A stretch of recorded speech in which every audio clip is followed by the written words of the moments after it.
Most Muslims know Ramadan is special, but far fewer realize that the first 10 days of Dhul Hijjah are described by the Prophet, peace be upon him, as the greatest days of the entire year. Not the greatest days of the month, the greatest days of the year. He said there are no days on which righteous deeds are more beloved to Allah than these 10 days.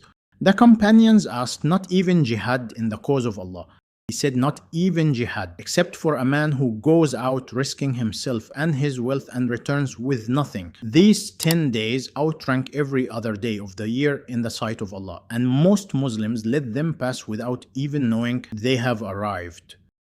So what makes these 10 days so special? They contain within them some of the greatest moments in the Islamic calendar. The day of Arafah, the day of al-Adha, the days of hajj.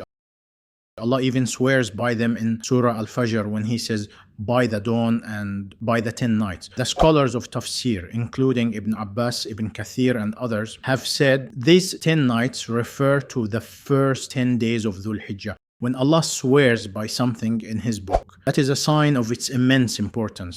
Now let us talk about what you should actually be doing in these days. The first thing is fasting. The Prophet, peace be upon him, used to fast the first 9 days of Dhul Hijjah as reported in Abu Dawud. And the most important of those days is the 9th, the day of Arafah. The Prophet, peace be upon him, was asked about fasting on the day of Arafah, and he said it expiates the sins of the preceding year and the coming year. 2 years of sins wiped away with one fast. For those not performing hajj, this is one of the greatest gifts Allah has given you. Note that it is not recommended for those performing hajj to fast on the day of Arafah, as they need their strength for worship and dua. The second thing is increasing your dhikr. The Prophet ﷺ said, there are no days greater before Allah or in which good deeds are more beloved to Him than these 10 days. So increase your tahleel, your takbir and your tahmid during them. La ilaha illallah, Allahu Akbar, Alhamdulillah. The companions would say takbir openly in the marketplaces. Make your tongue busy with the remembrance of Allah in these days. Every moment counts.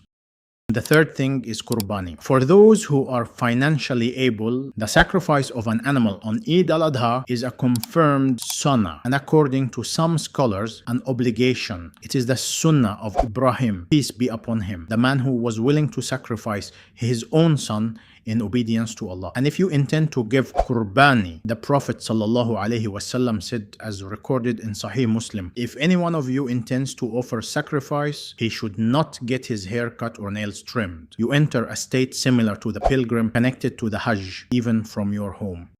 Then comes Eid al-Adha, the 10th of Dhul Hijjah. The Prophet, peace be upon him, said, it is the greatest day in the sight of Allah. Wake up early, perform ghusl. Do not eat before the Eid prayer. Go to the prayer. Say the takbir on the way. Sacrifice after the prayer. Share the meat with your family, your neighbors, and those in need. This is how the Prophet ﷺ spent this day. And this is how we should spend it too.